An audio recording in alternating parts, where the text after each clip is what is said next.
आपने Avatar movie तो देखी होगी, और अगर नहीं देखी है तो कोई बात नहीं, क्योंकि आज मैं आपको वो सब कुछ बताने वाला हूं जो आपको जानना चाहिए।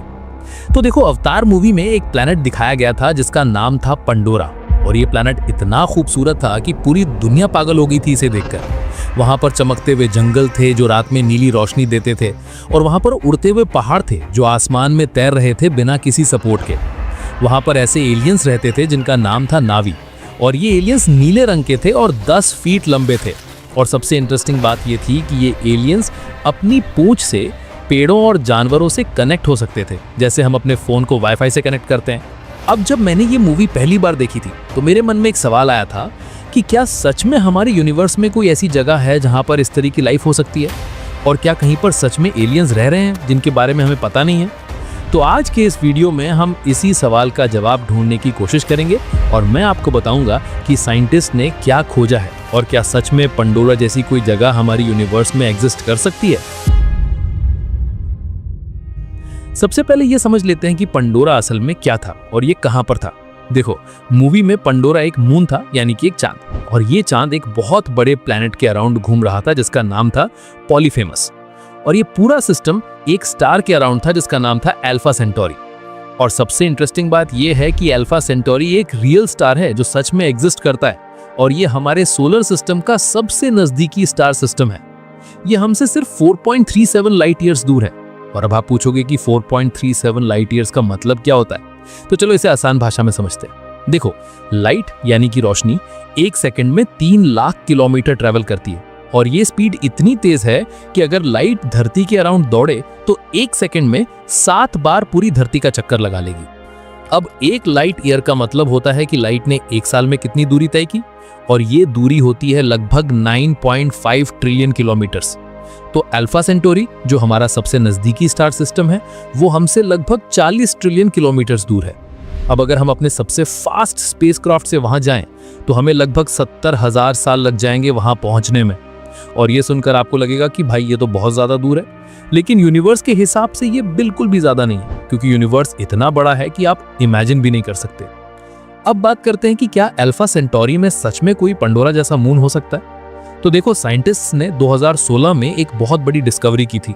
उन्होंने पाया कि अल्फा सेंटोरी सिस्टम में एक प्लैनेट है जिसका नाम उन्होंने रखा प्रोक्सिमा सेंटोरी बी, और ये प्लैनेट हमारी धरती जितना ही साइज का है।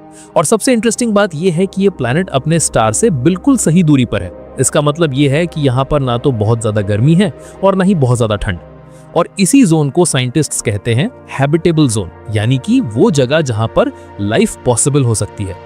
अब आप सोच रहे होंगे कि हैबिटेबल जोन का क्या मतलब होता है, तो चलो इसे एक आसान एग्जांपल से समझते हैं। मान लो आपके घर में एक हीटर, और अगर आप हीटर के बहुत पास बैठो तो आपको बहुत गर्मी लगेगी, और अगर आप बहुत दूर बैठो तो आपको ठंड लगेगी। लेकिन बीच में एक जगह है जहां पर आपको बिल्कुल आराम मिलता है, और वही है परफेक्ट जोन। बिल्कुल इसी तरह से हर स्टार के अराउंड एक जोन होता है जहां पर ना तो बहुत गर्मी है और ना ही बहुत ठंड, और इसी जोन में अगर कोई प्लैनेट हो तो वहां पर पानी लिक्विड फॉर्म में हो सकता है, और जहां पानी है वहां लाइफ पॉसिबल है।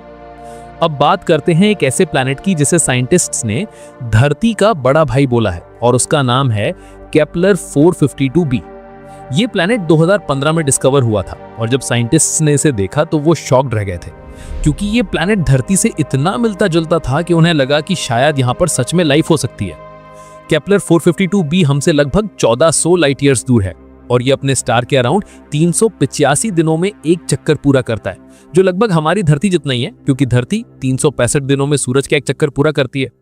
अब सबसे इंटरेस्टिंग बात यह है कि केपलर 452b का स्टार भी हमारे सूरज जैसा ही है। इसका मतलब यह है कि अगर आप केपलर 452b पर खड़े हो और ऊपर देखो तो आपको आसमान में एक सूरज जैसा ही स्टार दिखेगा, और वहां का दिन और रात भी लगभग धरती जैसा ही होगा। लेकिन एक बड़ा डिफरेंस है, और वो ये है कि केपलर 452b धरती से लगभग 60% बड़ा है, और इसकी ग्रेविटी भी धरती से दुगनी है। इसका मतलब यह है कि अगर आप धरती पर 50 किलो के हो तो केपलर 452b पर आप 100 किलो जैसे फील करोगे, और वहां पर चलना बहुत मुश्किल हो जाएगा। अब सवाल यह है कि क्या केपलर 452b पर लाइफ हो सकती है। तो देखो, साइंटिस्ट का कहना है कि ये प्लैनेट हैबिटेबल जोन में है, और यहाँ पर पानी लिक्विड फॉर्म में हो सकता है, लेकिन अभी तक हमें कोई प्रूफ नहीं मिला है कि वहां पर लाइफ है। और इसकी एक वजह यह है कि ये प्लैनेट हमसे इतना दूर है कि हमारे पास ऐसी टेक्नोलॉजी नहीं है जो वहां तक पहुंच सके और चेक कर सके कि वहां क्या है। लेकिन साइंटिस्ट्स ने एक और तरीका निकाला है और वो है स्पेक्ट्रोस्कोपी। स्पेक्ट्रोस्कोपी का मतलब ये है कि जब किसी प्लैनेट के अराउंड से लाइट गुजरती है तो वो लाइट उस प्लैनेट के एटमॉस्फेयर से पास होती है और एटमॉस्फेयर में जो भी गैसेस हैं वो उस लाइट को थोड़ा चेंज कर देती हैं। अब साइंटिस्ट्स उस लाइट को स्टडी करके पता लगा सकते हैं कि उस प्लैनेट के एटमॉस्फेयर में कौन कौन सी गैसेस हैं और अगर वहां पर ऑक्सीजन या मीथेन मिल जाए तो ये एक बड़ा साइन हो सकता है कि वहां पर लाइफ है, क्योंकि धरती पर ये गैसेस लाइफ की वजह से ही हैं। अब बात करते हैं एक और इंटरेस्टिंग प्लैनेट की जिसका नाम है ट्रैपिस्ट 1e। ये प्लैनेट 2017 में डिस्कवर हुआ था और साइंटिस्ट के हिसाब से ये अब तक का सबसे प्रॉमिसिंग कैंडिडेट है जहां पर लाइफ हो सकती है। ट्रैपिस्ट 1 एक स्टार सिस्टम है जो हमसे लगभग 40 लाइट ईयर्स दूर है और इस सिस्टम में 7 प्लैनेट्स हैं और इनमें से 3 प्लैनेट्स हैबिटेबल जोन में हैं। सबसे इंटरेस्टिंग बात यह है कि ये सातों प्लैनेट्स एक दूसरे के इतने पास हैं कि अगर आप एक प्लैनेट पर खड़े हो तो आप दूसरे प्लैनेट्स को आसमान में साफ साफ देख सकते हो, बिल्कुल जैसे हम चांद को देखते हैं। अब मान लो अगर सच में इन प्लैनेट्स पर लाइफ है तो वो कैसी दिखेगी और क्या वो नाभी जैसे एलियंस होंगे जैसे अवतार में दिखाए गए थे? तो देखो, साइंटिस्ट्स का कहना है कि एलियन लाइफ बिल्कुल अलग हो सकती है जितना हम इमेजिन करते हैं।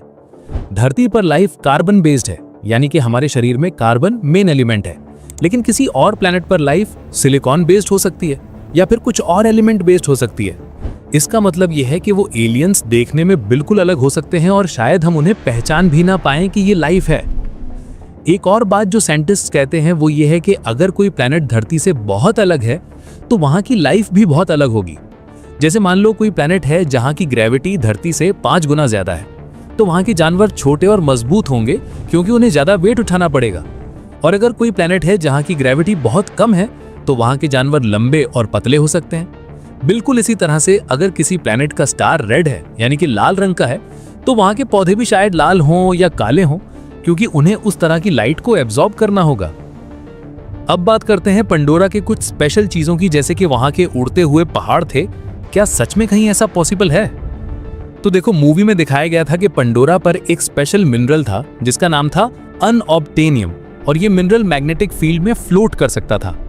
अब रियल लाइफ में ऐसा कोई मिनरल हमें अभी तक नहीं मिला है, लेकिन साइंटिस्ट ने एक चीज डिस्कवर की है जिसे कहते हैं सुपर कंडक्टर।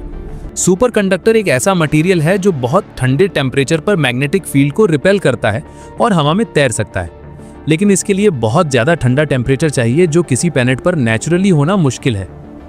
अब बात करते हैं पंडोरा के चमकते हुए जंगलों की जो रात में नीली रोशनी देते थे। क्या ऐसा सच में पॉसिबल है? तो देखो, धरती पर भी ऐसी चीजें हैं जो अंधेरे में चमकती हैं और इसे कहते हैं बायोल्यूमिनेसेंस। समुद्र में बहुत सारे जानवर हैं जो अंधेरे में चमकते हैं, जैसे जेलीफिश और कुछ मछलियां। यहाँ तक कि जंगल में कुछ मशरूम हैं जो रात में चमकते हैं। तो अगर किसी प्लैनेट पर लाइफ है और वहां रात बहुत लंबी है या बहुत अंधेरा है तो वहां की लाइफ भी बायोल्यूमिनेसेंट हो सकती है, यानी कि वो भी चमक सकती है। अब सबसे इंटरेस्टिंग बात यह है कि अगर हम मान भी लें कि कहीं पर पंडोरा जैसा कोई प्लैनेट है और वहां पर लाइफ है, तो भी हम वहां तक पहुंचेंगे कैसे? जैसे मैंने आपको बताया कि सबसे नजदीकी स्टार सिस्टम भी हमसे 4 लाइट ईयर्स दूर है और हमारी करंट टेक्नोलॉजी से वहां पहुंचने में 70,000 साल लग जाएंगे। लेकिन साइंटिस्ट कुछ नई टेक्नोलॉजीज पर काम कर रहे हैं जो इस प्रॉब्लम को सॉल्व कर सकती हैं। एक टेक्नोलॉजी है जिसका नाम है ब्रेक थ्रू स्टार शॉट और इसमें छोटे छोटे स्पेस क्राफ्ट्स बनाए जाएंगे जो एक पोस्टेज स्टैम्प जितने साइज के होंगे और इन्हें पावरफुल लेजर्स से पुश किया जाएगा।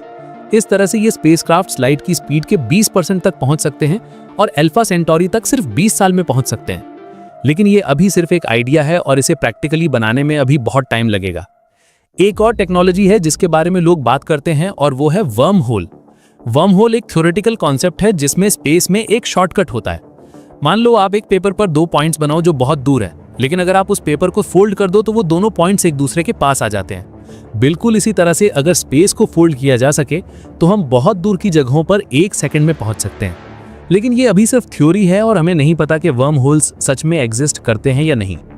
अब एक बहुत ही इंपॉर्टेंट क्वेश्चन जो बहुत लोग पूछते हैं वो ये है कि अगर यूनिवर्स में इतने सारे प्लैनेट्स हैं और इतनी सारी जगहें हैं जहां पर लाइफ पॉसिबल है, तो फिर अभी तक हमें एलियंस क्यों नहीं मिले?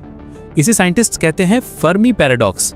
एनरिको फर्मी एक फेमस साइंटिस्ट थे और उन्होंने ये सवाल 1950 में पूछा था और आज तक इसका कोई पक्का जवाब नहीं मिला है। कुछ साइंटिस्ट्स कहते हैं कि शायद एलियंस इतने एडवांस्ड हैं कि उन्हें हमसे कोई इंटरेस्ट नहीं है। जैसे हम चींटियों से बात करने की कोशिश नहीं करते, बिल्कुल वैसे ही शायद एलियंस हमसे बात करने में इंटरेस्टेड नहीं है। कुछ साइंटिस्ट कहते हैं कि शायद एलियंस ने खुद को छुपा रखा है क्योंकि यूनिवर्स में कोई खतरा है जिसके बारे में हमें नहीं पता है। और कुछ साइंटिस्ट कहते हैं कि शायद हम अकेले हैं या फिर लाइफ इतनी रेयर है कि हमारे पास के प्लैनेट्स पर कोई नहीं है।